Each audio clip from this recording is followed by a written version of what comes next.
இந்த இடைத்தேர்தலில் நாம் தமிழர் கட்சி எதற்காக போட்டியிடுகிறது? இந்த தேர்தலில் நீங்கள் அபிநயாவுக்கு வாக்கு செலுத்தி சட்டமன்றத்திற்கு அனுப்பினால் என்ன நடக்கும்னா 2021 சட்டமன்ற தேர்தலில் திமுக கொடுத்த வாக்குறுதிகள் இருக்கிறது இல்லையா, அத்தனை வாக்குறுதிகளையும் திமுக நிறைவேற்றுவார். ஒரு அச்சம் இல்லாம இருந்து பயம் இல்ல, என்ன நடந்தாலும் நமக்கு தான் மக்கள் வாக்கு செலுத்துவோம். நான் கொலை பண்ணா கொள்ளை அடிச்சா என்ன செஞ்சாலும் திருந்தா என்ன செஞ்சாலும் மக்களுக்கு 2000 ரூபாய் நான் கொடுப்பேன் தேர்தல் நேரத்துல. இல்ல 10,000 இப்ப 15,000 15,000 கொடுக்குறேன், மக்கள் எனக்கு தான் வாக்கு செலுத்துவார்கள் என்கிற திமிரு, அந்த திமிரம் 15,000 ரூபாய் தருவாங்க. நான் கேட்கிறேன் 15,000 ரூபாய் ஓட்ட கொடுக்காதீங்க, குறைந்தபட்சம் 1 லட்சம் ரூபாய் கேளுங்க, குறைந்தபட்சம் 1 லட்சம் ரூபாய் கேளுங்க. இந்த விக்கிரவாண்டி தொகுதியில என்ன ஓடணும்? நந்தன்கால் வாயில தண்ணீர் ஓடணுமா இல்ல கள்ளச்சாராயம் ஆறாக ஓட வேண்டுமா என்பதை நீங்கள் தான் முடிவெடுக்கணும். 100 ஆண்டு கால கோரிக்கை இன்னமும் சரி செய்யாத இவர்களுக்கு எதுக்கு மறுபடியும் வாக்கு செலுத்தணும்? எதுக்கு வாக்கு செலுத்தணும்? அரசுடைய வேலை என்னங்க? நம்ம வந்து பிள்ளைங்களை படிக்க வைக்கிறது நம்ம இல்லையா? உண்மையிலேயே பிள்ளைகளை படிக்க வைக்க வேண்டியது அரசுடைய கடமை. இதை சரி செய்ய வேண்டும்னா திமுக ஓட்டு போட்டீங்கன்னா நடக்காது. நாங்க எதையும் தர மாட்டோம். உங்களுடைய அடிப்படை தேவைகளான கல்வி, மருத்துவம், குடிநீரை இலவசமாக தரமாக தருவோம். அது வேணும்னா நாம் தமிழர் கட்சிக்கு வாக்கு செலுத்துங்க சொல்லிட்டு வருவோம். இந்த 10ஆம் தேதி விக்கிரவாண்டி சட்டமன்ற தொகுதிக்கான இடைத்தேர்தல் நடைபெற இருப்பதை நீங்க எல்லோருமே அறிவீர்கள். தேர்தல் என்பது நமக்கு புதிதல்ல. எத்தனையோ தேர்தல்களை நம்ம வந்து பார்த்துட்டோம். கடந்த 50 ஆண்டு காலமாக 2 திராவிட கட்சிகள் மாறி மாறி தமிழ்நாட்டை ஆண்டார்கள். விக்கிரவாண்டியையும் அவர்கள் தான் ஆண்டார்கள். இப்ப மறுபடியும் ஒரு இடைத்தேர்தல். இந்த இடைத்தேர்தல்ல நாம் தமிழர் கட்சி எதற்காக போட்டியிடுகிறது? ஒரு வேட்பாளரை, ஒரு இளம் பெண் வேட்பாளரை, ஒரு மருத்துவர் வேட்பாளரை நாம் தமிழர் கட்சி நிப்பாட்டி இருக்கு. இடைத்தேர்தல் எதுக்கு நீங்க போட்டியிடுறீங்க? இடைத்தேர்தலில் நாம் தமிழர் கட்சிக்கு எதற்காக நாங்கள் வாக்கு செலுத்தணும்? ஒருவேளை நாம் தமிழர் கட்சி வெற்றி பெற்றது என்றால் என்ன ஆட்சி மாறிடுமா? தமிழ்நாட்டில் என்ன மாற்றத்தை நீங்கள் செய்து விடுவீர்கள் என்று நீங்கள் கேட்கலாம்.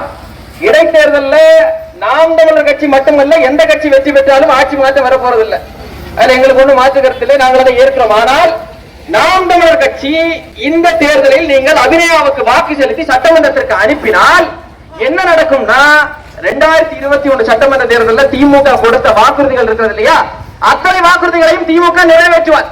உறுதியாக திமுக நிறைவேற்று. ஏன் தெரியுமா? என்ன இவ்வளவு நாளும் ஒரு அச்சம் இல்லாம இருந்து பயம் இல்ல, என்ன நடந்தாலும் நமக்கு தான் மக்கள் வாக்கு செலுத்துவோம். நான் கொலை பண்ணா கொள்ளை அடிச்சா என்ன செஞ்சாலும் திருந்தா என்ன செஞ்சாலும் மக்களுக்கு 2000 ரூபாய் நான் கொடுப்பேன் தேர்தல் நேரத்துல. இல்ல 10,000 இப்ப 15,000 15,000 கொடுக்குறேன், மக்கள் எனக்கு தான் வாக்கு செலுத்துவார்கள் என்கிற திமிரு, அந்த திமிரை அடக்கணும்னா இந்த தேர்தலில் விக்கிரவாண்டி தொகுதியில் இருந்து ஒரு மாற்றம் உருவாக வேண்டும். உருவாகும். 15,000 ரூபாய் தருவாங்க. நான் கேட்கிறேன் 15,000 ரூபாய் ஓட்ட கொடுக்காதீங்க, குறைந்தபட்சம் 1 லட்சம் ரூபாய் கேளுங்க, குறைந்தபட்சம் 1 லட்சம் ரூபாய் கேளுங்க. 15,000 வச்சு ஒரு மாசம் குடும்பம் நடத்த முடியுமா? ஒரு மாசம் 15,000 ரூபாய் உங்களிடம் இவன் தருகிறான் என்றால் 2 ஆண்டுகளில் உங்களிடம் இருந்து எத்தனை லட்சம் ரூபாயை திருப்பி எடுப்பதற்காக 15,000 தர்றான்னு பார்க்கணும். அதை நம்ம சிந்திக்கணும். நாங்க வாக்குக்கு பணம் தர்றதெல்லாம் எங்கள்கிட்ட இல்ல, உங்ககிட்ட ஏதாவது இருந்தா எங்களுக்கு தாருங்க. பெட்ரோல் போடுறதுக்கு வழி இல்லாம தான் நாங்க இருக்கிறோம். நாங்கள் என்ன செய்வோம்? அபிநயா வந்தால் என்ன நடக்கும்? நாம் தமிழர் கட்சி வந்தா என்ன நடக்கும்? இந்த விக்கிரவாண்டி தொகுதியினுடைய பிரச்சனைகள் 100 ஆண்டு கால பிரச்சனை இருக்கிறது. இந்த விக்கிரவாண்டி தொகுதியில் இந்த கோயம்புத்தூர்ல அத்திக்கடம் அவிநாசின்னு ஒரு திட்டம் 50 ஆண்டுகளுக்கு மேல அந்த திட்டத்தை நாங்க நிறைவேற்றோம் சொல்லிட்டு இருக்காங்க. ஆனால் நிறைவேற்றிய பாடல. அதே போன்று விக்கிரவாண்டி தொகுதியினுடைய உயிர்நாடி பிரச்சனையாக தேவையாக இருக்கக்கூடிய நந்தன்கால்வாய் திட்டம். இந்த விக்கிரவாண்டி தொகுதியில என்ன ஓடணும்? நந்தன்கால்வாயில தண்ணீர் ஓடணுமா இல்ல கள்ளச்சாராயம் ஆறாக ஓட வேண்டுமா என்பதை நீங்கள் தான் முடிவெடுக்கணும். இந்த 50 ஆண்டு கால இந்த ஆட்சி, இந்த 2 கட்சிகளுடைய ஆட்சியில் இந்த நந்தன்கால்வாய் திட்டத்தை மீட்டெடுப்பதற்காக ஏதாவது முயற்சி எடுத்தது உண்டா? நம்ம தாத்தன் காமராஜர் திட்டத்தை போட்டாரு, வரையறை செஞ்சாரு. ஆங்கிலேயர் ஆட்சி காலத்துல இருந்து கோரிக்கை வச்சிட்டு இருக்கிறவங்க 100 ஆண்டு கால கோரிக்கை இன்னமும் சரி செய்யாத இவர்களுக்கு எதுக்கு மறுபடியும் வாக்கு செலுத்தணும்? எதுக்கு வாக்கு செலுத்தணும்? 40 ஏரி நிரம்பும். நந்தன்கால்வாய் திட்டம் நிறைவேற்றப்பட்டால் 40 தொகுதியில் இருக்கக்கூடிய 40 ஏரிகள் நிரம்பும். நிரம்புனா என்ன நடக்கும்? விவசாயம் செழிக்கும், பெருகும், விவசாயிகளுடைய வாழ்வாதாரம் மேம்படும். இந்த நிலப்பரப்பு முழுக்க விவசாய நிலப்பரப்பு, விவசாய பூமி எல்லாம் விவசாய பெருங்குடி மக்கள். நமக்கு தேவை என்ன? தண்ணி தான் தேவை.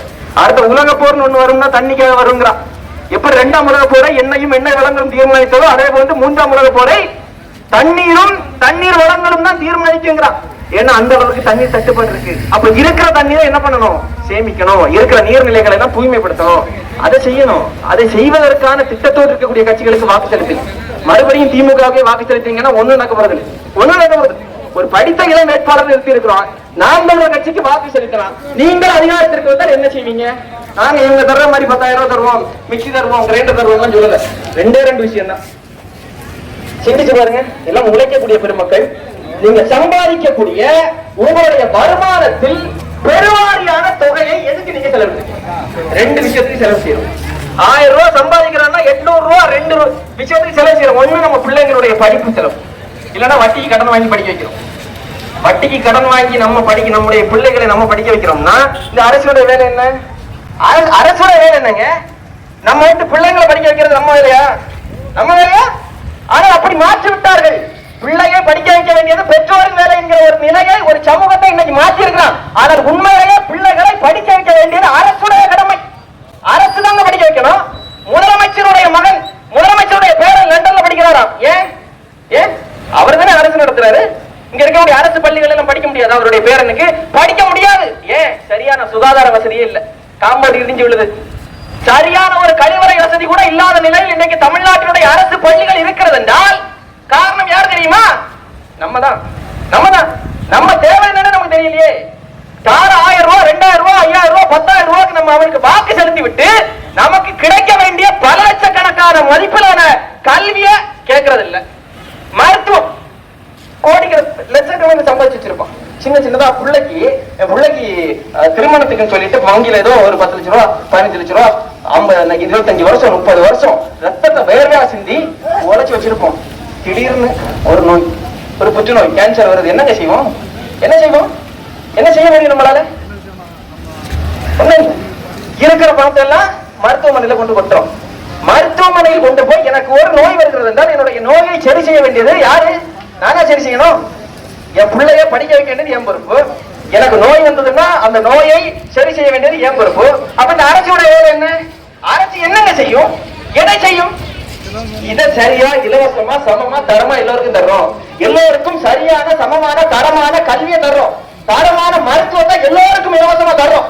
இந்த ரெண்டையும் தர வேண்டியது அரசு. அதை நாம் தமிழர் அரசு தரும். இதை தந்தாலே உங்களுடைய பொருளாதார பிரச்சனையில் 80 விழுக்காடு பிரச்சனை சரியாகும்.